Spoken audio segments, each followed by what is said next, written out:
OBC नेते लक्ष्मण हाके सध्या बोलतात. तुम्ही त्यांनाच टार्गेट का करताय?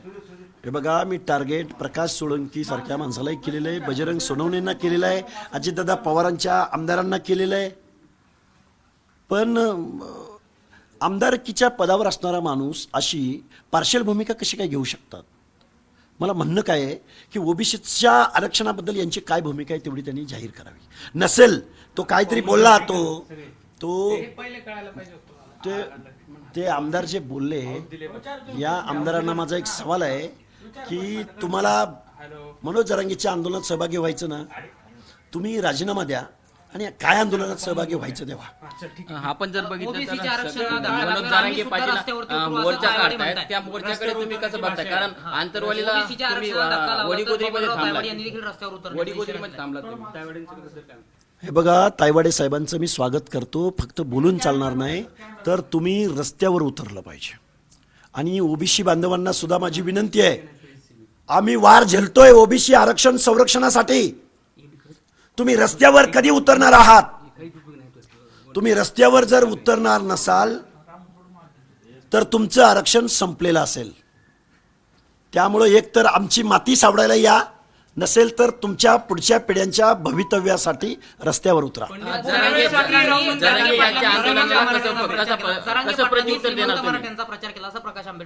प्रकाश आंबेडकर साहेबांच्या भूमिकेचं एका अर्थानं मी स्वागत करेन, पण श्रीमंत मराठा असो किंवा गरीब मराठा असो हे सगळे एक आहेत. शरद पवारांच्या राष्ट्रवादीतला मराठा असो किंवा अजित पवारांच्या पक्षातला मराठा असो हे एक आहेत. आणि हे जर 14-15% मताला एवढे घाबरत असतील तर आमच्याकडे 50-60% मतांची वोट बँक आहे, ती फक्त झोपलेली आहे. तिला आम्ही जागं करायचा प्रयत्न करतोय. यामध्ये माझा बळी गेला तरी चालेल, आमच्या सर्व कार्यकर्त्यांचा बळी गेला तरी चालेल, आमचा जीव गेला तरी चालेल, पण आमची ओबीसी वोट बँक ज्या दिवशी जागं होईल ना, ह्यांना एखाद्या गावचा सरपंच सुद्धा आम्ही होऊ देणार नाही.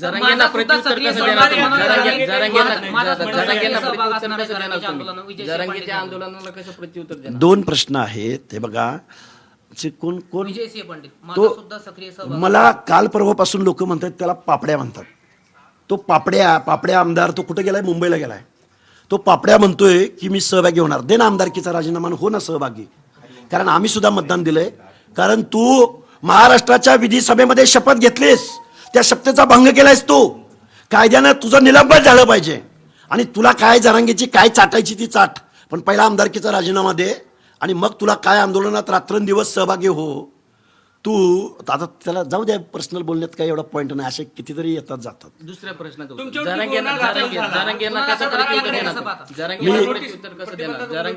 हे बघा, हो आम्ही जेलमध्ये जायला तयार आहोत. आम्हाला अटक करा. आणि ही जी तत्परता आमच्या बाबत दाखवत आहे, ही तत्परता त्या अनपड अशा जरांगेच्या बाबतीत दाखवा ना. रोज मुख्यमंत्र्यांची आयमाई काढतोय. काय रे तुमची तत्परता दाखवताय तुम्ही? 5 मिनिटं अगोदर नोटीस हातात टेकवताय आणि गुन्हा दाखल करताय. हा जरांगे गेली 2 वर्ष झालं महाराष्ट्राच्या मानगुटीवर बसलंय. 28.5 किलोचं भूत. आणि गृह विभाग, हजारोचं पोलीस प्रशिक्षित विभाग महाराष्ट्राची कायदा सुव्यवस्था बिघडवतंय. सामान्य माणसाला वेठीस धरतंय. जीव घेणे हल्ले होत आहेत. घरं प्रॉपर्टी जाळल्या जात आहेत.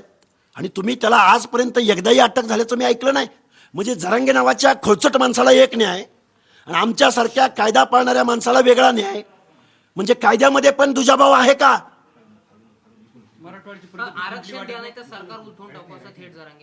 जरांगेकडे किती आमदार आहेत? जरांगेकडे किती आमदार आहेत सरकार उलटवायला? किती आमदार आहेत सांगा? उलटवू द्या, परत निवडणुकीला सामोरं जाऊ. आमच्याकडे वोट बँक नाही. अरे 14-15% कुठे तुझी हलगी वाजवतोय? इथं आमच्याकडे नगारा आहे. नगारा ज्या दिवशी वाजेल ना, असमंत उजळून निघेल. त्यामुळं आम्हाला जास्त छेडायच्या भानगडीत पडू नका.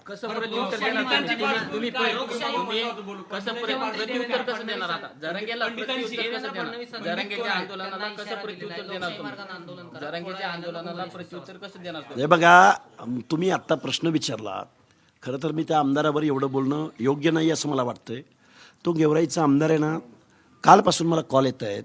नदीच्या पात्राची चाळण केली या माणसानं. गोदा पात्रामध्ये हा माणूस वाळू चोर म्हणून प्रसिद्ध आहे. आणि आता त्यांचे जे गुन्हे दाखल झालेले आहेत हे सगळे रेती सम्राट आहेत. मग माझं म्हणणं एवढंच आहे की इथला नैसर्गिक रिसोर्स, इथला गोदा नदीची चाळण करणारा गुंडा आमदार, निवडणूक जिंकणारा, या माणसावर तुम्ही काय कारवाई करणार आहात? त्याच्यावरती मी नंतर नक्कीच येईन. आत्ताची आमची अरे हे आरोपी सगळे वाळू माफी आहेत. सगळ्यांचं माझ्याकडे त्यांची हिस्ट्री आलेली आहे. त्यामुळं एक माणूस ओबीसी आरक्षणासंदर्भातली भूमिका घेऊन जातोय, त्याला तुम्ही नोटीस देताय. आणि वाळू माफियांना मात्र करा ना अटक. त्यांना पण त्यांचे काय गुन्हे आहेत, पोलीस प्रशासनानं ही तत्परता दाखवली पाहिजे. खरं जरांगेंना प्रत्युत्तर कसं देणार तुम्ही? जरांगेच्या आंदोलनात कसं प्रत्युत्तर देणार? समर्थकांवरती तडीपारीच्या हे बघा, जरांगेंच्या अनेक भोवतालच्या कार्यकर्त्यावरती हद्दपारी वगैरे अनेक गुन्हे दाखल झालेले, जेलामध्ये पण गेलेले आहेत ही माणसं. आणि जरांगे मुळात यांच्या या चांडाळ चौकडीमध्ये बसणाराच जरांगे आहे. जरांगेला संविधान काय कळतं? जरांगेला दलित आदिवासी, जरांगेंना ओबीसी काय कळतं? जरांगेंना आम्हाला काय म्हणतो की ह्यांचा आणि ओबीसी आरक्षणाचा काय संबंध आहे? आम्ही ओबीसी आरक्षणामध्ये येत नाही आहोत. त्यामुळे हा एवढा अनपढ माणूस आहे, ह्याला साधा कॉमन सेन्स नाही. कुणाला बोलावं, काय बोलावं? मुख्यमंत्र्यांची आयमाय काढतो. ज्या मुख्यमंत्र्यांच्या मांडीला मांडी लावून अजितदादा पवार आणि त्यांचा पक्ष बसतो, त्याच अजितदादा पवारांचे आमदार मुख्यमंत्र्यांना शिव्या देणाऱ्या जरांगेच्या आंदोलनात सक्रिय सहभाग नोंदवण्याची भाषा करतात. मुख्यमंत्री महोदय आवरा यांना. हे कोण पापड्या आमदार आहे ना? मुख्यमंत्री महोदय याची पहिल्यांदा आमदारकी रद्द करा आणि काय त्याला आंदोलनात सहभागी व्हायचं ते होऊ द्या. अहो, जरांगेच्या आंदोलनाला गेल्या 2 वर्षापासून गेवराईमधूनच या वाळू सम्राटांनी त्यांना रसद पुरवली. त्यामुळं आम्ही इथं येऊन त्यांच्या आंदोलनाला चॅलेंज केलं. तेव्हापासून त्यांच्या मनामध्ये आमच्याबद्दल आकस दुजाभाव होता. आमच्यावरती हल्ले करण्याचे प्रयत्न केले. पुण्यामध्ये माझ्यावर जो हल्ला झाला होता, त्या हल्ल्यातला मुख्य आरोपीसुद्धा यांचाच कार्यकर्ता आहे आणि याच परिसरामधला कार्यकर्ता आहे. गेवराई तेच होतं. हा पापड्या आमदार आहे ना, या पापड्या आमदाराचंच हे सगळं षडयंत्र आहे. आणि पुन्हा देवेंद्र फडणवीस साहेबांच्या सत्तेमध्ये सहभागी आहे. देवेंद्र फडणवीस साहेब मला अटक करा, मला गोळ्या घाला, पण ह्या पापड्या आमदाराची तेवढी काय असेल ती तेवढी विल्हेवाट लावा. काय भूमिका काय तुमची भूमिका काय? इतके खालच्या भाषेत कधी बोलत नाही, कुणाच्या आईबद्दल वाईटही बोलणार नाही. माझ्यासोबत माझ्या आईसह संपूर्ण महाराष्ट्राचा आशीर्वाद आहे, असं म्हणत मुख्यमंत्र्यांनी जरांगेंना हे प्रत्युत्तर दिलं, जो व्हिडिओ व्हायरल झाला होता. हे बघा, मुख्यमंत्री महोदय हे मुख्यमंत्री पदावर आहेत आणि ते पडेलेखे मुख्यमंत्री आहेत. खरं तर जरांगेला त्यांनी किती प्रतिक्रिया द्यायला पाहिजे आणि प्रतिक्रिया देत बसण्यापेक्षा मुख्यमंत्री महोदयांनी कायद्यानं त्याच्या मुसक्या आवळल्या पाहिजे. तरच मुख्यमंत्री पदाच्या महाराष्ट्राच्या हिताची दायित्वाची जबाबदारी तुम्ही पार पाडली असं होईल.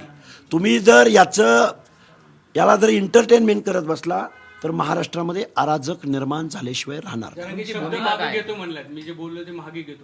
अरे हा कायमच शिव्या देतो, मागं घेतो, शिव्या देतो, मागं घेतो. मनोरोग नाही जरांगे. अरे पण त्या मनोरुग्णपणामुळे महाराष्ट्रातली सामाजिक स्वास्थ्य बिघडलंय.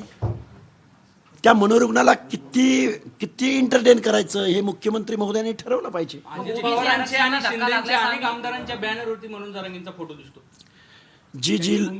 जी लोक मनोज जरांगेंना पाठिंबा देतील, सपोर्ट करतील, ती लोक ओबीसी बांधव ध्यानात ठेवतील. तुमची भूमिका ओबीसी काय? आरक्षणाला धक्का भूमिका काय लागल्यास तुमची? रस्त्यावर उतरू असा थेट इशारा बबनराव तायवाडे यांनी दिला. बबनराव तायवाडेजी, तुम्ही खूप उशीर करताय. तुम्ही फक्त बूम समोर बोलताय.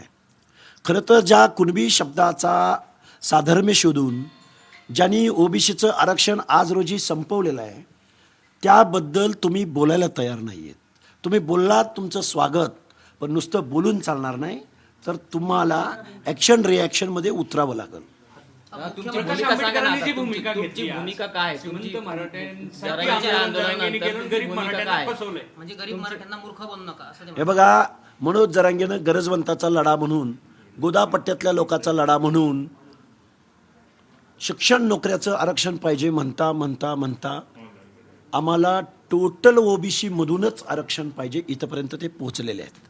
ओबीसी मधून मुख्यमंत्री महोदय आणि हे जे काही सगळे कोण लुंगे सुंगे आमदार आहेत ना, ह्यांना माझी विनंती आहे की तुम्ही मला एक सांगा की मनोज जरांगेच्या मागणीनुसार तुम्ही त्यांना पाठिंबा देताय ना, तुम्ही पाठिंबा दिल्यानंतर प्रकाश सोळंकी नावाचा एक वृद्ध आमदार आहे, त्याला माझी विनंती आहे की जर ही मनोज जरांगेच्या मागणीनुसार जर हा मराठा बांधव जर ओबीसी आरक्षणामध्ये इन्क्लूड झाला, समावेश झाला, तर मग समाज व्यवस्थेमधील हे छोटे छोटे छोटे छोटे घटक आहेत, या घटकांचं काय होणार?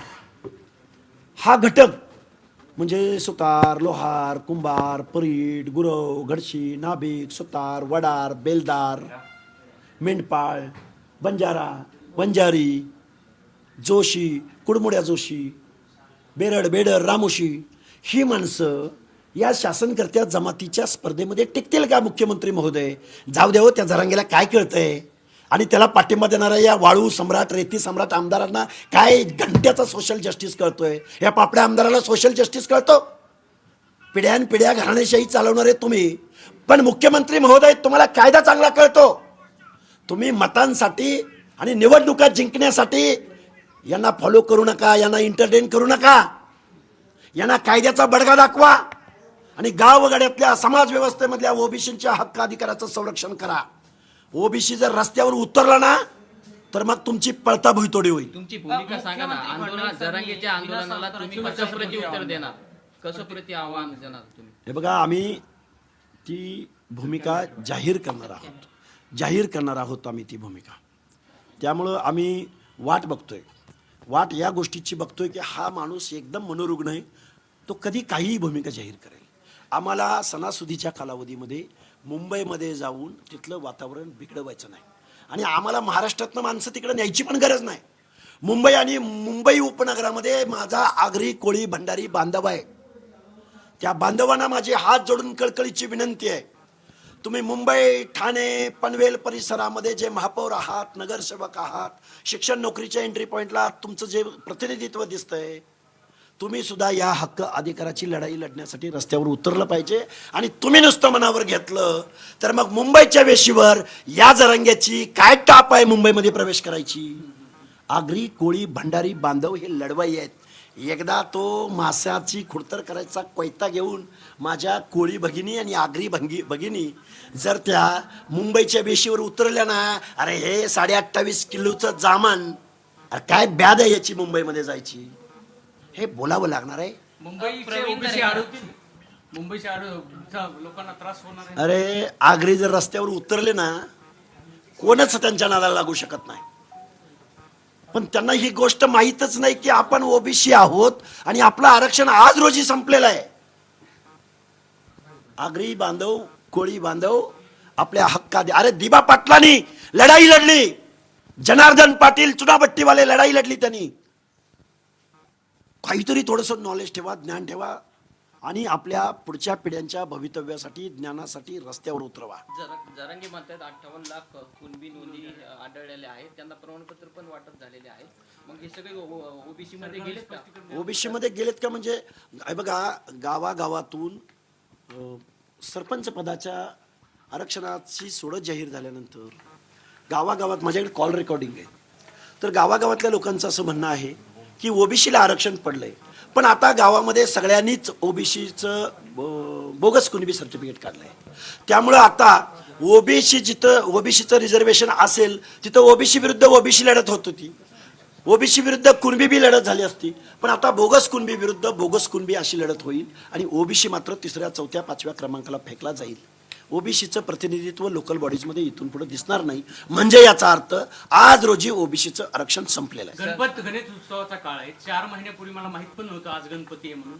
27 तारखेला म्हणजे उद्याच ते काढतात. त्याच्या मागचं काय प्रयोजन असेल? आता मुंबईमध्ये तर गणपतीची खूप धुमाळ. हे बघा, मुंबईमध्ये ऑलरेडी 50 फोर व्हीलर जरी गेल्या तरी मुंबईचं वातावरण आणि ट्रॅफिक जाम होतं हे त्याला माहिती आहे.